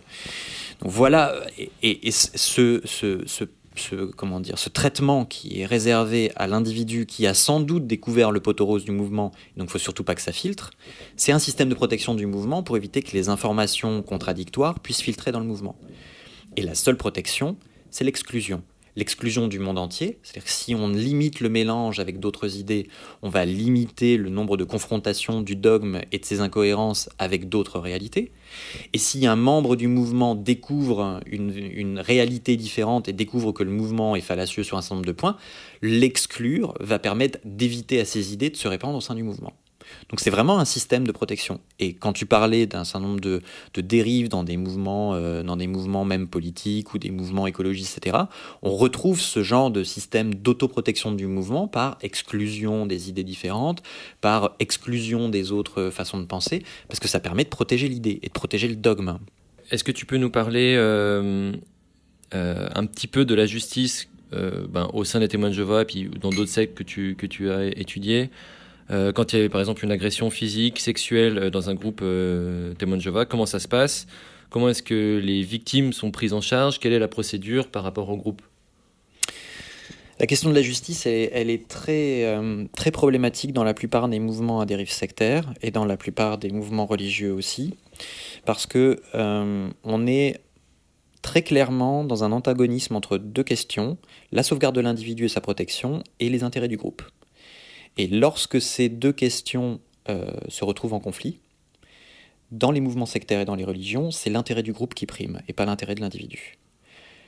Alors que, a priori, la justice civile est là pour protéger l'individu, la justice qui se supplée à l'intérieur des groupes est là pour protéger les intérêts du groupe, protéger sa réputation, et surtout protéger le dogme. C'est-à-dire que toutes les croyances se prévalent d'être les meilleures, se prévalent d'avoir la vérité, et disent tous dans leur dogme que ce sont aux fruits qu'on reconnaît les qualités d'une organisation, ou en tout cas qu'on reconnaît sa véracité. Si une religion est la vraie, c'est à ses manifestations, c'est à la façon dont se comportent ses adeptes, c'est à la façon dont se comporte le groupe dans son ensemble qu'on peut reconnaître que c'est la vérité. Et comme ils veulent se rapprocher d'une forme de perfection divine, tout événement, toute manifestation personnelle ou de groupe au sein d'un de ces mouvements qui tendrait à ramener à une forme d'humanité et à les éloigner d'une divinité, va poser un problème dans la justification du dogme. Donc lorsque vous avez, prenons un cas concret, au sein des témoins de Jéhovah qui disent « nous sommes la vraie religion, nous sommes la vraie religion chrétienne, tous les autres cultes chrétiens sont dans l'erreur », et particulièrement les catholiques. Et regardez d'ailleurs, c'est à ces fruits qu'on reconnaît si une religion est vraie ou pas. Les catholiques, le nombre de cas de pédophilie, ils font des accords avec les gouvernements, ils vivent dans un luxe indécent, ils vivent dans les dorures et l'argent. Les témoins de Jéhovah, vous voyez, nous on est différents. Si vous avez un cas de pédophilie chez les témoins de Jéhovah, d'un coup, les témoins de Jéhovah se mettent à ressembler aux catholiques qu'ils dénoncent. Et donc, pour des raisons de communication, ils vont simplement, et c'est même pas parce qu'ils veulent défendre un pédophile, ils veulent défendre la réputation du groupe pour ne pas être associés à un comportement qu'ils ont critiqué au sein d'une autre organisation qu'ils ont déterminée comme étant non sous la direction divine. Être sous la direction divine nécessite une forme de perfection qui est inaccessible, mais à laquelle ils aimeraient bien tendre. Donc en termes de communication, le credo va être il faut cacher, dissimuler tout comportement, tout événement qui va nous associer à des comportements ou à des groupes qu'on critique. Donc pour ça, la façon dont les témoins de Jéhovah se sont débrouillés lorsqu'il y avait des cas de pédophilie, c'était de ne pas en parler et de dire à la victime de ne pas aller voir la police, de dire aux parents de ne pas aller voir la police. Et le système a broyé énormément de gens. Il faut savoir qu'un pédophile, en moyenne, viole 80 enfants dans sa vie s'il n'est pas arrêté, s'il n'est pas mis en prison, s'il n'est pas bloqué dans son processus, et que les témoins de Jéhovah ont juste caché des faits de pédophilie, pas seulement en France, mais dans le monde entier. Il y a un couple de gens qui travaillaient au Bethel de Brooklyn, donc le siège des témoins de Jéhovah aux États-Unis, qui est tombé sur un fichier de 35 000 pédophiles connus par les témoins de Jéhovah et pas dénoncés aux autorités. Si vous multipliez ça par le potentiel, 35 000. Si vous multipliez ça par 80 enfants par pédophile, en n'étant pas convaincu, en sachant que ces pédophiles, si jamais il y avait un cas qui était donné dans une congrégation, déménageaient dans une autre congrégation et que rien n'était dit dans la nouvelle congrégation sur le fait que c'était un pédophile et qu'il fallait protéger les enfants, que dans le cadre d'un remplacement des liens familiaux, dans ce genre de groupe, on considère un témoin de Jéhovah adulte comme quelqu'un digne de confiance et qu'on confie les enfants aux autres adultes en considérant qu'ils sont nos frères dans la foi. Et donc que ces gens-là, qui étaient des prédateurs, savaient exactement comment utiliser ces liens et ce fonctionnement au sein du mouvement pour se retrouver seuls avec des enfants, notamment dans l'activité de porte-à-porte et de prédication. Hein. C'est chouette d'être tout seul dans une bagnole en pleine campagne avec un enfant pour aller faire du porte-à-porte.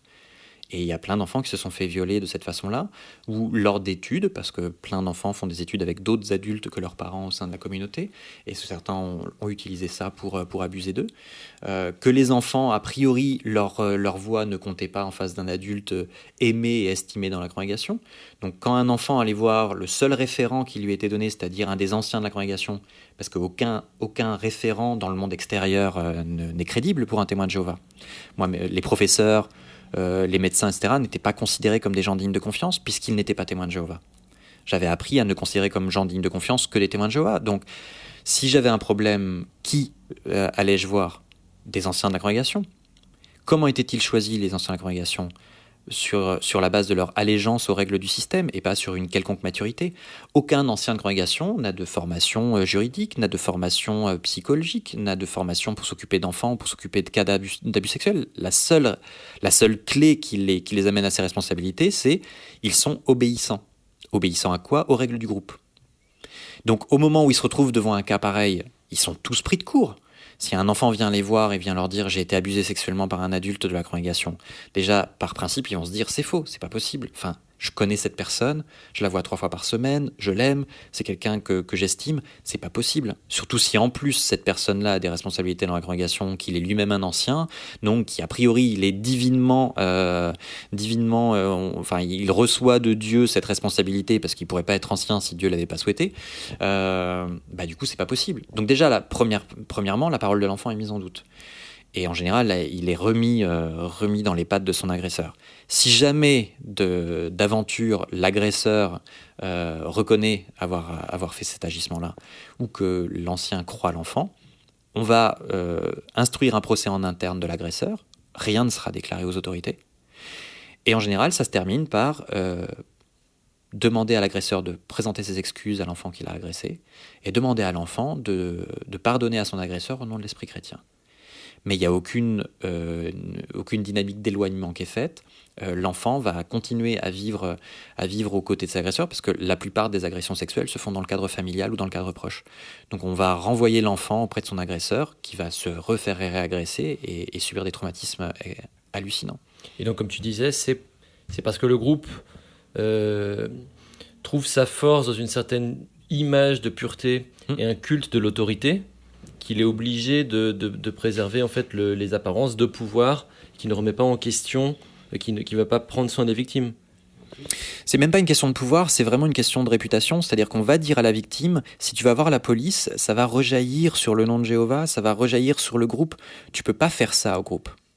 C'est-à-dire, la souffrance que tu as subie, l'horreur que tu as subie, même si on la nie pas, tu vas faire plus de mal à ton créateur, à Dieu, à Jéhovah ou au groupe qui a priori le représente sur Terre selon eux, que la douleur que tu as subie. Donc à un moment donné, ils font une balance horrible auprès de la victime en lui disant « oui, tu as souffert, mais tu peux pas. Si jamais tu dénonces cette action-là, tu vas faire pire. » C'est-à-dire que de victime, tu vas devenir coupable. Et il y a une inversion de la culpabilité qui est pratiquée, où on culpabilise la victime sur la mauvaise réputation. Tu te rends compte, tu vas finalement faire ressembler les témoins de Jéhovah à l'Église catholique. Tu peux pas faire ça. On est la vraie religion. Tu peux pas d'un coup devenir le complice de la destruction de l'image de notre mouvement comme étant un mouvement vrai, comme étant le vrai mouvement. D'un coup, tu vas le faire ressembler aux autres. Tu peux pas faire ça. Donc c'est horrible, parce qu'il y a non seulement un acte subi qui est traumatisant, il y a une parole déniée qui est traumatisante, il y a une juridiction interne qui est mise en place et puis qui rentre dans des détails intimes de gens qui ne sont pas des professionnels, il y a une disparition de la plainte, c'est-à-dire que rien n'existe, le bourreau va continuer à pouvoir être un bourreau, il ne va pas être puni, ou alors puni symboliquement au sein de la congrégation, pas puni par la justice civile, il ne va pas être éloigné de la victime, et en plus, la victime va être culpabilisée si jamais elle parle. Donc c'est vraiment la quintuple peine.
On glisse petit à petit vers cette deuxième partie où on va essayer de mettre un peu en parallèle avec les mouvements écolos et en fait comment toute la question est traitée.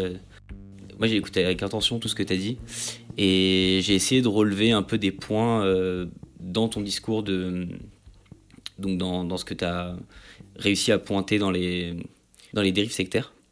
Donc tu parles en fait d'un double discours pour semer le doute. Donc on a des gens qui savent, donc il faut les écouter absolument, mais en même temps ils peuvent se tromper.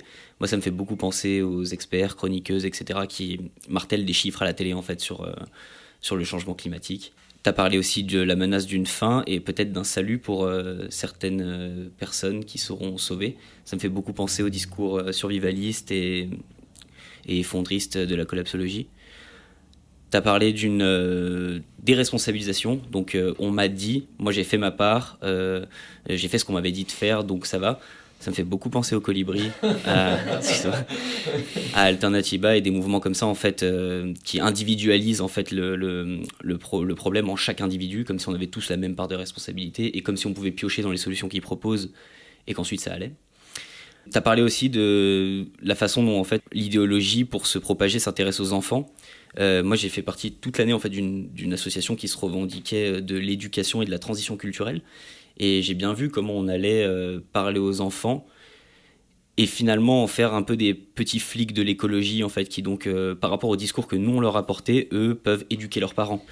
Et puis tu as parlé aussi de la meilleure vie d'après qu'on fait miroiter constamment, donc qui me fait penser au concept de sobriété heureuse et de toutes ces choses-là.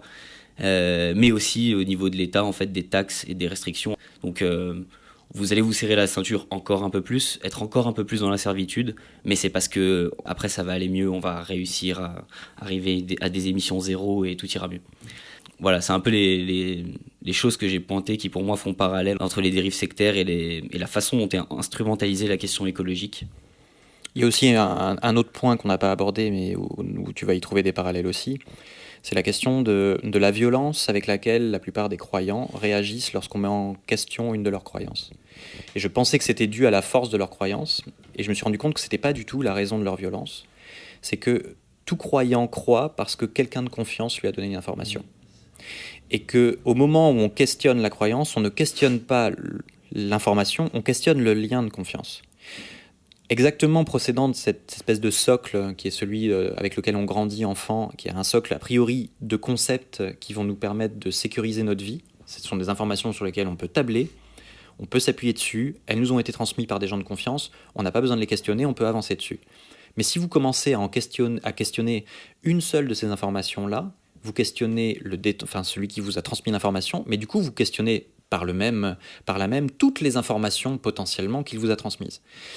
Et cette espèce de côté rassurant d'une espèce de bulle de vie à peu près simple autour de soi, dans laquelle les gens aiment vivre, à partir du moment où vous commencez à complexifier ce monde en ouvrant des portes dans cette bulle, les gens deviennent violents, la plupart. Parce que le fait d'ouvrir que d'autres modèles de vie, d'autres modèles de construction d'eux-mêmes étaient possibles, peut pointer du doigt le fait que peut-être ils se sont trompés, que peut-être ils auraient pu vivre différemment, que peut-être une forme de frustration ou de sentiment de « je suis pas à ma place » d'un coup trouve une réponse.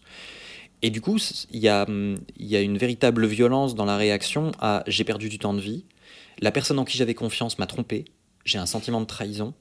Et cette chaîne de confiance, de transmission d'informations est une chaîne intergénérationnelle. C'est-à-dire que, en ce qui concerne les cultes, ce sont des générations entières de parents et d'enfants qui se sont transmises ces informations-là. Et au moment où on questionne un dogme, on questionne cette chaîne de confiance sur des générations. Et c'est inacceptable.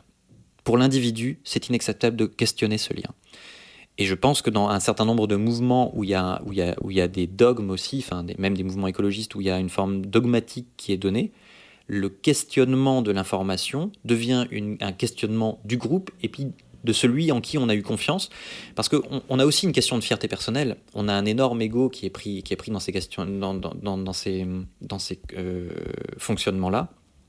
Au moment où on croit, au moment où on engage notre confiance dans ce que nous transmet un individu, on engage notre ego.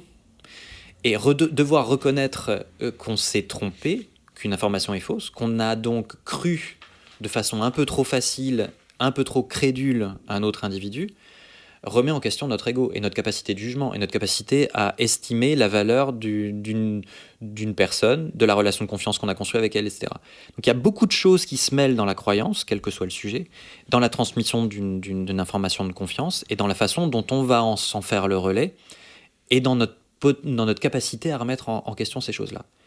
Par mon chemin de vie, en fait, au moment où je me suis rendu compte que les témoins de Jéhovah étaient un monceau de mensonges qui m'avait été donné de façon toute faite, tout ce qui constituait ce socle qui m'avait été donné par mes parents s'est effondré.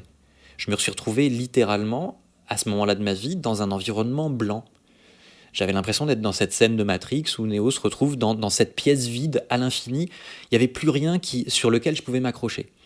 Et ce moment de ma vie dont j'ai pu me relever, et j'aurais pu ne pas m'en relever, m'a donné une capacité, une propension à pouvoir facilement remettre en question des choses qui me sont données comme des socles. C'est une chance. Mais pour la majeure partie des gens qui ne passent pas par ce genre d'épisode traumatique où le socle qui a construit leur vie, qu'il soit religieux, social, familial, politique, est remis en question, c'est très compliqué de remettre en question une petite partie de ce socle. Et si vous n'avez pas conscience au moment où vous êtes en face d'un individu de cette force que ça représente ce socle, de cette sécurité qu'il y ressent et de l'insécurité que vous provoquez chez lui au moment où vous remettez en question une seule de ces informations, vous ne pouvez pas discuter avec lui. Vous allez forcément vous heurter à un mur, et à un mur très violent de réaction, parce qu'il va prendre ça de façon violente. Donc lorsqu'on est en face de quelqu'un qui est embrigadé, en fait, dont la capacité de questionnement est bridée sur un certain nombre de sujets, il faut prendre en compte tout ce contexte, en fait, si on veut pouvoir faire un travail d'éducation ou de questionnement. Parce que sinon, on va se retrouver en face d'un mur, on va se dire, il est buté, ou il est con, il se pose pas de questions. Non, il est juste pris en fait dans un système de protection personnelle qui lui permet de vivre. Il faut en avoir conscience, en fait, ce socle permet de se sécuriser pour vivre. Et la plupart des individus ont un socle différent, mais ils ont besoin d'un socle. C'est ce socle fait dans les 8 ans d'informations pas questionnables qui permet de survivre et puis après de construire. Mais apprendre à un individu à questionner ce socle, ça c'est intéressant. Questionner un morceau de ce socle-là n'a aucun intérêt parce qu'il va réagir violemment. Mais lui faire prendre conscience de ce socle et lui dire « questionne ton socle », c'est intéressant. Parce qu'on a un socle différent. Donc je ne sais même pas quel est ton socle, mais questionne-le, parce que c'est intéressant de le questionner. Là, il y a un travail à faire. Mais c'est le travail... On est extrêmement confronté à ça lorsqu'on travaille avec des gens qui sortent de mouvements sectaires, ou qu'on essaie de conseiller des gens qui ont un membre de leur famille qui sont dans un mouvement sectaire et qui veulent l'en faire sortir, qui nous disent comment on peut faire. Et il y a des méthodes, et il y a des choses à ne pas faire. Et il y a un des systèmes dont je parle souvent, qui est le concept de l'informaticien, et qui joue sur l'ego. C'est que quand vous avez un gars qui programme, et puis il a un problème dans son programme, et puis que vous arrivez, vous lui dites « Ah, ton bug, il est là », il va le prendre très mal. Il va se sentir très con. Alors que si vous l'amenez à comprendre où se trouve son bug, et qu'il a l'impression de l'avoir trouvé lui-même, et d'en avoir trouvé la solution lui-même, il va être très fier de lui. Et pour sortir d'un mouvement sectaire, il faut ouvrir des questions très orientées, mais qui vont permettre à l'individu de se rendre compte de où sont les failles par lui-même. Si vous lui montrez les failles en lui disant « là est l'erreur », il va se buter. Parce qu'il sera infantilisé, il sera humilié dans son ego. Du coup, ça, c'est comme on est en deuxième partie, c'est des conseils et avertissements à destination de groupes radicaux. Ça peut être un super conseil de pédagogie, en fait. Si vous estimez que certaines personnes dans votre entourage ont des croyances, par exemple sur l'écologie, sur des groupes écologistes ou quoi, plutôt que de rentrer frontalement dedans, d'amener la personne d'elle-même à réfléchir, à se poser les questions. Exactement. Il faut amener à questionner. En fait, le questionnement, il faut réussir à faire comprendre à une personne que ce qui est intéressant, c'est pas les réponses, c'est les questions. Mais on vit dans un monde de réponses. On vit dans un monde de vérité. Où, a priori, c'est quand même plus simple de vivre avec des réponses qui forment un cadre assez clair autour de soi, plutôt qu'avec des questions qui ouvrent. La réponse est une fin. La vérité est une fin. Il n'y a rien après. Alors que la question est une ouverture sur un infini de possibilités, mais c'est très effrayant pour un certain nombre de personnes. Mais je trouve ça plus passionnant de s'intéresser aux questions qu'aux réponses. Déjà, Moi, je voudrais te remercier pour tous tes éclairages qui sont vraiment inspirants et qui vont concrètement nous aider, je pense. Il y a plusieurs choses. En effet, le parallèle entre capitalisme et religion, mais aussi entre dérives sectaires et mouvement écolo est en fait assez simple à faire et vraiment pertinent. Et tu parlais de la notion de chef, de chef de secte ou de religion. Et dans les mouvements écolos, militants, aujourd'hui, il y a aussi des chefs qui sont tout autant problématiques et tout autant... il faut s'en méfier, il faut savoir les questionner, il faut savoir remettre en question leur autorité. Et ça, c'est quelque chose qu'on doit vraiment apprendre entre nous, quoi. Et il y a aussi, en fait, aussi pour cette remise en question-là des dogmes, etc., il y a aussi, tu parles des normes un peu que la secte te donne, des normes en termes de couple, de vie, etc. Et aujourd'hui, il y a une écologie totalement moralisante aussi qui donne aussi des clés qu'il faut impérativement faire, c'est-à-dire... Mais tu as utilisé le mot-clé, qui est le mot moral. Ouais. Et que ce soit les groupes politiques, certains groupes écologiques, sûr, etc., ouais. ils utilisent à un moment l'argument moral qui est absolument pas factuel. Je veux dire, la morale est quelque chose qui est autodéterminé. Quelle est ma morale ? Le mot éthique, par exemple, est hyper intéressant parce qu'il relève aussi de quelque chose de totalement personnel. C'est une alchimie. C'est une forme d'alchimie, mais qui d'un coup, par ce mot, qui a une forme d'empire par lui-même, de pouvoir par lui-même, devient une norme. Et la morale ou l'éthique devient une norme imposée à des tiers par rapport à une alchimie personnelle, mais qui devient comme une espèce de monolithe. À partir du moment où c'est posé en tant que morale, ça ne devient plus questionnable. Alors que pourtant, tout le fondement de ce qui a composé cette morale est quelque chose d'extrêmement personnel. Et on le voit en fait au niveau de l'écologie. Je trouve très intéressant en fait que vous questionnez les groupes écologiques parce que on se sent aussi mal à l'aise à questionner la religion dans tout ce qu'elle a dans notre société judéo-chrétienne. Questionner le culte, questionner le spirituel est quelque chose qui met très mal à l'aise. Et sur le domaine de l'écologie, c'est la même chose. Totalement. Questionner l'écologie devient interdit parce que pourquoi est-ce que vous questionnez des groupes écologiques et pas des groupes d'extrême droite ? Je veux dire, eux, ils sont violents alors que nous, on cherche à sauver la planète. Alors pourquoi est-ce que c'est nous que vous questionnez ? Moralement, vous êtes disqualifiés. Et pourtant, c'est pas le sujet. Et on glisse en fait sur un sujet moral alors que tout est questionnable. Et que c'est pas parce qu'on utilise le sujet écologique, qui est certes un sujet extrêmement important, qu'il faut le traiter, mais c'est pas en utilisant la moralisation de l'écologie. Enfin, ça permet de justifier des comportements qui ne sont pas justifiables. Et on ne peut pas justifier des comportements sur une question morale. Ce que fait la religion et ce que peut faire effectivement l'écologie. Oui, non, c'est sûr que l'écologie, c'est vraiment un sujet un peu intouchable, mais comme la religion aussi d'une certaine manière. C'est-à-dire que la religion, c'est quelque chose de spirituel, c'est quelque chose qui concerne ton individu à toi et qu'on n'a pas à remettre en question ça et à te poser des questions. C'est pareil sur les gestes écolos, en fait, ça concerne ton individualité, ton intimité, en fait, finalement, et on n'a pas à remettre en question ça. Eh bien, si, en fait, il faut... tout est questionnable et tout est à remettre en question et à discuter, en fait, tout simplement. Ouais, je pense que la question de la morale, elle est super pertinente dans le mouvement écolo. Je trouve qu'elle a sa place à certains endroits et pas à d'autres. Et sur la morale de toute façon, le monde va s'effondrer. Peut-être que tu as déjà entendu ce discours anti-écologiste, du coup, de dire de toute façon... on va laisser la biodiversité s'effondrer, 200 espèces qui sont détruites par jour par un certain mode de vie.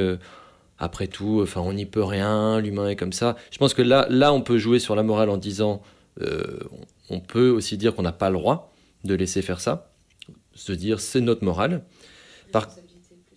Oui, responsabilité. Mais en quelque sorte, c'est un argument moral. Le biocentrisme.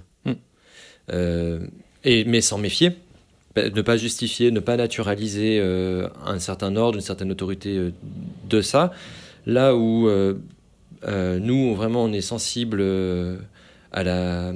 au dogme, notamment le dogme de la non-violence, c'est au nom de la morale s'imposer un choix de vie, un choix de tactique, un choix de militantisme très figé, très délimitées, qu'on ne questionne pas, avec des figures d'autorité religieuse, Gandhi, totalement déformées en plus les propos des premiers prophètes en fait. Et nous, on rencontre ça au sein du mouvement, des gens qui ne veulent pas questionner, qui ont écouté, en fait, qui ont établi un lien de confiance, comme tu dis, avec quelqu'un qui les a précédés sur quelque chose qui leur semble juste, sincère. C'est aussi un lien d'intérêt, parce qu'à un moment donné, une évidence se fait qu'en agissant de telle façon, ils devraient obtenir un terme de résultat. On est dans une économie du comportement. Et que la non-violence, comme dogme, procède d'une économie de comportementaliste.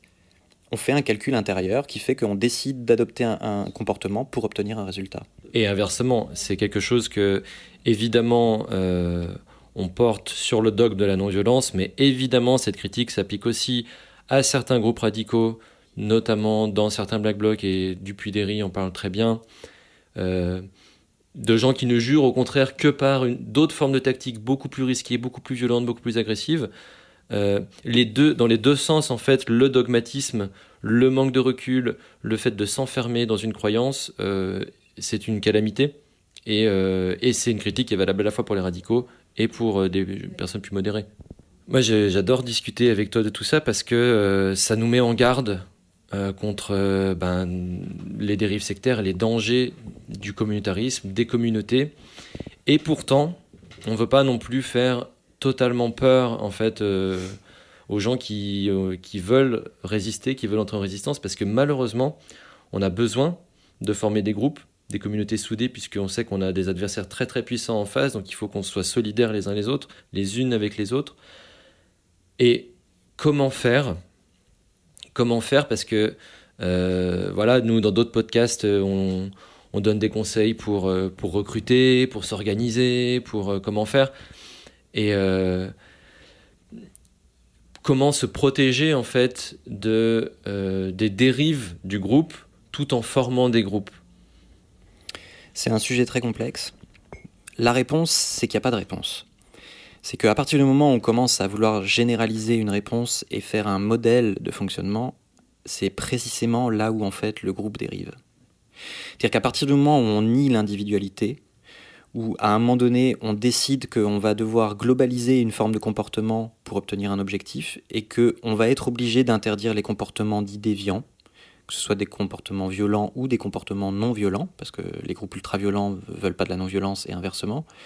À partir du moment où on décide qu'il y a une forme de pensée unique, une forme d'action unique, et qu'elle est valable de façon généralisée à tout individu, on est faux. On est une somme d'alchimie. Notre corps est une somme d'alchimie. La façon dont notre système immunitaire fonctionne, le mien est différent du tien, différent du tien, différent du tien. Même en tant qu'être humain, même si on a l'air d'être pareil, notre alchimie intérieure est complètement différente. La façon dont j'interagis avec mon environnement est différent. Ce que je vois de la pièce à l'heure actuelle est différent. Si on doit décrire ce qu'on voit de la pièce en ce moment, étant donné qu'on est les uns face aux autres, on va décrire quelque chose de différent. Et déjà, parce que mon attention va être focalisée sur des choses différentes. Si je dois parler de notre entretien aujourd'hui, et qu'on doit en parler nous, ce qu'on va ressortir comme élément tangible, important, essentiel, va être différent. Ce qui montre que dans la perception qu'on a du monde qui nous entoure, on est absolument unique. Et que lorsqu'on doit créer un groupe d'intérêt, où a priori une petite partie de chacun d'entre nous se rassemble dans un petit objectif commun, ou en tout cas dans une forme d'intérêt commun, il faut se centrer autour de cet intérêt. Malheureusement, la plupart des groupes en fait ne focalisent pas sur ce qui les rassemble, focalisent sur ce qui pourrait les séparer. Et là est une je pense, des points sur lesquels on peut travailler, c'est-à-dire il faut accepter le pluralisme des méthodes, le pluralisme des sensations, le pluralisme des rythmes, le pluralisme des pensées et puis des modes de fonctionnement, ce qui tend en fait à être complètement contraire à la formation d'un groupe, puisque un groupe recherche une forme d'efficacité. Un groupe, a priori, se rassemble autour d'un événement ou d'un but commun et vise à obtenir quelque chose. Et un groupe écolo, un groupe de désobéissance civile, etc., a priori vise un objectif. Et il vise à une efficacité de cet objectif. Il ne se dit pas « j'aimerais bien que ça marche dans 150 ans ». C'est-à-dire que le timing dans lequel la plupart du temps on mène nos actions, quand on se met entre groupes, vise généralement une action rapide, un résultat rapide. On souhaite un changement par rapport à quelque chose qui ne nous satisfait pas, et on aimerait bien qu'il intervienne rapidement. Or, a priori, si on doit respecter le rythme de chacun, l'unicité de chacun, ça exige un temps long. Ce qui se met aussi en concurrence avec les autres groupes, qui ne fonctionnent pas de façon ouverte et respectueuse des individualités, qui fonctionnent de façon hiérarchisée, qui privilégient l'efficacité et la rapidité, et qui vont avoir un avantage concurrentiel fondamental par rapport aux vôtres. Donc, même, le problème, c'est que même les groupes qui cherchent à évoluer, à se fonder de façon ouverte, respectueuse, se met très rapidement à se rendre compte qu'il n'obtient pas ses objectifs, qu'il se fait bouffer par les autres groupes, et que finalement, les intérêts des autres, comparés aux siens, se retrouvent favorisés. Et donc, il finit par imiter les autres dans cette concurrence. Donc, on voit un mouvement général, c'est exactement comme dans les religions, où on voit des schismes dans des groupes majoritaires, où on se dit non, il faut revenir à un fondamentalisme, c'est-à-dire revenir à une origine d'un fonctionnement, mais dès que le groupe grossit, qui commence à évoluer dans la société, il se retrouve à fonctionner exactement comme les autres, de façon cyclique. En tout cas, on peut vraiment que inciter à dénoncer publiquement les oppressions, à surtout pas les cacher, parce que en fait, ça ne suit pas les objectifs. Si on est dans un objectif de créer des sociétés, des groupes démocratiques, des groupes inclusifs, ne surtout pas cacher les faits d'agression sexuelle, de transphobie, de sexisme, de racisme. Parce que ça divise nos groupes et ça les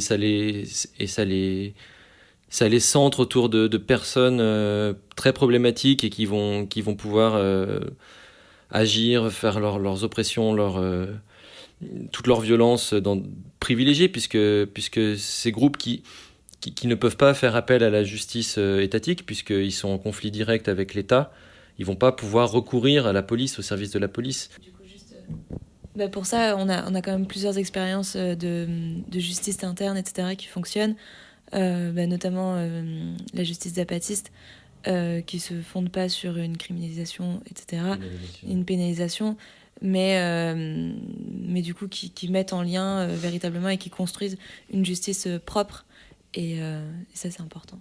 Et justement sur ça, on vous invite à voir une vidéo qu'on mettra aussi en lien de Jérôme Bachet, sur Farce doit rester à la justice, où il présente le système de justice sans loi du Chiapas, des zapatistes au Chiapas, avec plutôt une logique de médiation et de réparation plutôt que d'emprisonnement, de culpabilité. Ouais. Et puis il faut garder une logique interpersonnelle, c'est-à-dire que la plupart des groupes, en fait, et c'est intéressant que ça soit construit aussi dans notre système législatif, quand on parle d'une société ou d'une association comme une personne morale, qu'on personnifie l'État, en fait, et que finalement, au-delà des individus, il y a des individus supérieurs qui se substituent aux autres individus et qui sont des individus qui ont davantage de droits, qui sont des personnes morales. Et quand on forme un groupe, il ne faut pas que ce groupe devienne une personne. Il ne faut pas que le groupe ait des intérêts. Le groupe n'est là que pour représenter les intérêts des membres de ce groupe-là. Et il ne faut pas à un moment donné que les intérêts des membres se perdent dans l'intérêt supérieur du groupe ou l'intérêt supérieur de l'État. Ça n'existe pas, l'intérêt supérieur de l'État.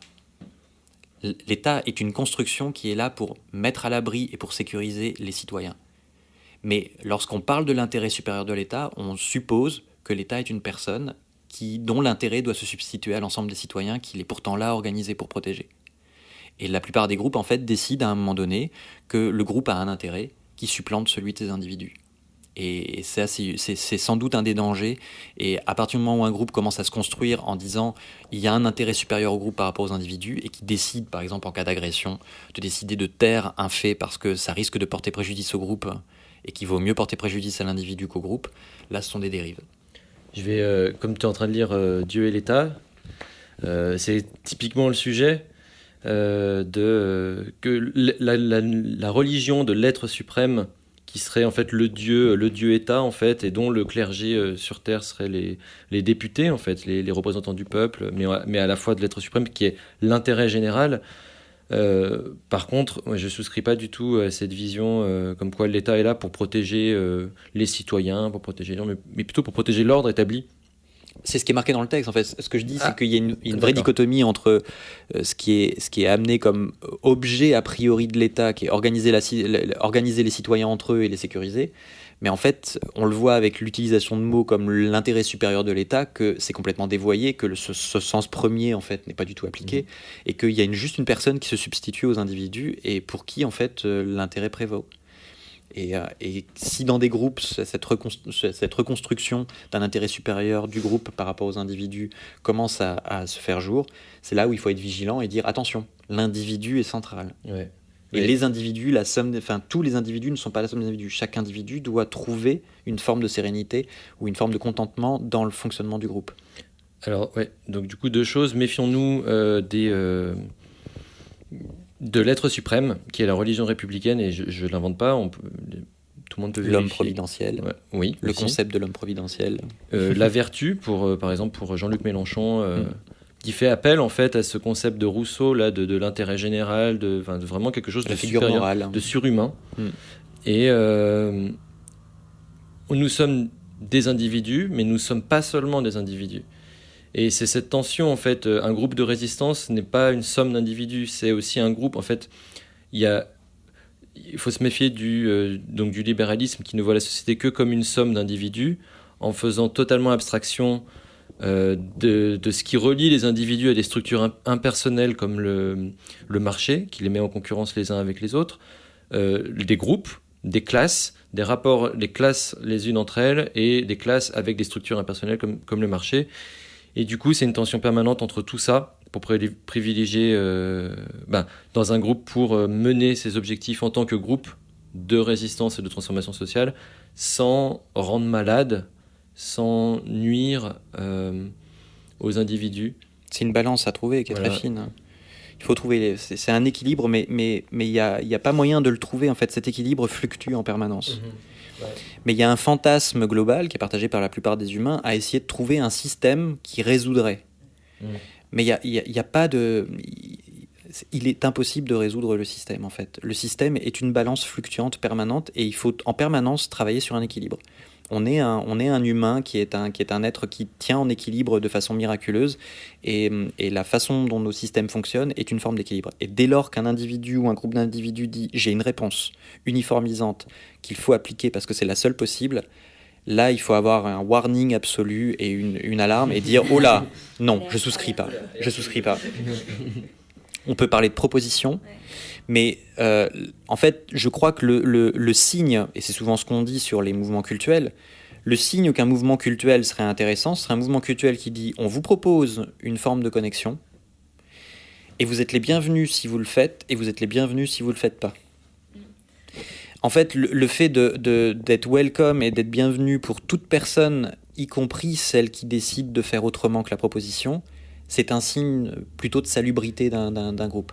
Si jamais il y a exclusion parce que pensée différente, action différente, là, a priori, on est dans un mouvement, dans un groupe qui décide de diriger et pas de proposer. J'aimerais bien juste faire un parallèle, je ne sais pas si on regardera ou pas, mais avec l'écoféminisme, notamment qui s'inspire aussi de cette spiritualité et de culte aussi de femmes avec la nature, etc. Et c'est pareil, en fait, je retrouve un peu dans ce que tu dis des mouvements écoféministes qui essayent de partager une certaine spiritualité et qui l'enferment en fait aussi, et voilà, qui tombent dans le dogmatisme de essentialiste en plus de la femme et de la nature et de la femme, et qui après qui s'enferment, qui deviennent aussi avec des relations de domination, etc.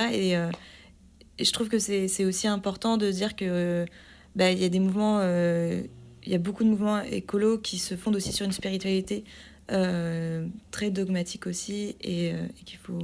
Et puis il y a un fantasme de se dire je suis le niveau absolu. C'est-à-dire qu'il y a aussi une question d'ego, c'est-à-dire j'ai trouvé la solution, je suis arrivé au terme, mais du coup si quelqu'un propose une évolution, il remet en question cette forme de j'ai trouvé le terme. Et c'est ça qui est refusé. Et ce qui est intéressant en fait, c'est il faudrait que absolument, enfin le principe même pour être dans un système qui serait plutôt positif, c'est d'accepter le principe évolutif.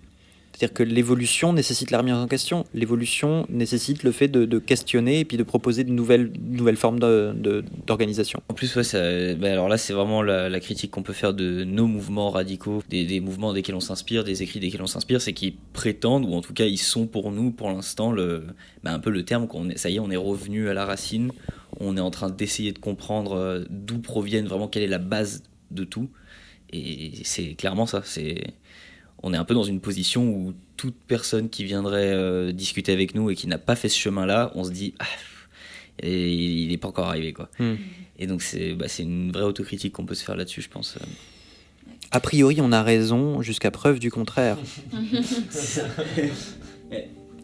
le principe scientifique, normalement. Enfin, il n'est pas toujours appliqué, parce que l'ego s'y mêle. Mais a priori, un scientifique a une conclusion tant qu'elle n'a pas été remise en question. Et a priori, la découverte scientifique est en permanence une ouverture sur, a priori, c'est un fait, jusqu'à ce qu'il soit critiqué par une nouvelle découverte. Et on devrait en fait penser en permanence comme ça, c'est-à-dire se dire j'ai trouvé quelque chose, j'ai trouvé soit une question, soit une proposition, soit pourquoi pas une réponse à une question que je me posais, jusqu'à ce que je me fasse questionner dessus. En fait, on devrait être en permanence, en tout cas je parle pour moi, je le conçois que pour moi et je le recommande pas pour d'autres, je le généralise pas, mais j'éprouve une grande satisfaction en fait à me dire ok, ce que je pense maintenant est questionnable plus tard. C'est trop bien. Voilà, on arrive à la fin de ce podcast. Merci beaucoup Nicolas, c'était vraiment... Merci à vous, je me sens honoré que vous ayez voulu m'interviewer, et au milieu de tous ces gens que vous interviewez, je me sens tout petit et... non, c'est et non, merci. Au contraire, voilà, c'est très grand ce que tu nous apportes aujourd'hui. Merci de nous avoir écoutés, merci aux personnes qui nous soutiennent sur Tipeee, merci pour vos messages aussi, partagez ce podcast s'il vous a plu. Plus que jamais, ni Dieu, ni déesse, ni gourou, ni gourelle.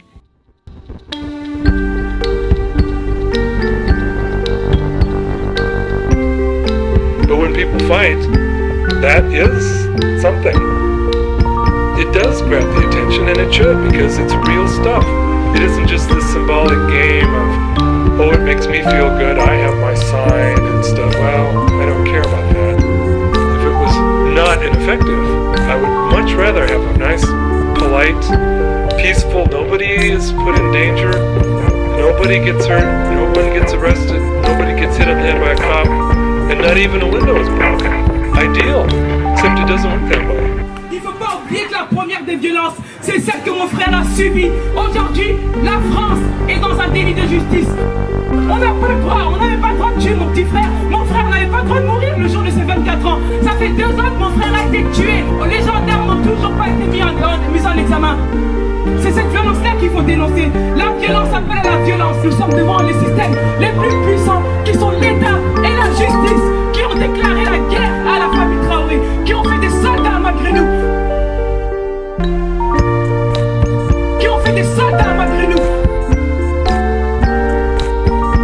Our planet is dying. Actually, she's being drawn and quartered. We are on the verge of complete biotic collapse. And that is 500 million years of evolution gone. We are out of soil, we are out of species, and we are out of time. We really need to start thinking like a serious resistance movement, because this is a war. I know it's been going on 10,000 years. It feels like daily life. The lights are on, the cupboards are full, but this is a war. And if anyone is left to look back 100 years from now, they are going to wonder, what the fuck was wrong with us? That we didn't fight like hell when our planet was going down. Now you love something or you wouldn't be here. Whatever you love, it is under assault. Love is a verb. We've got to let that love call us to action.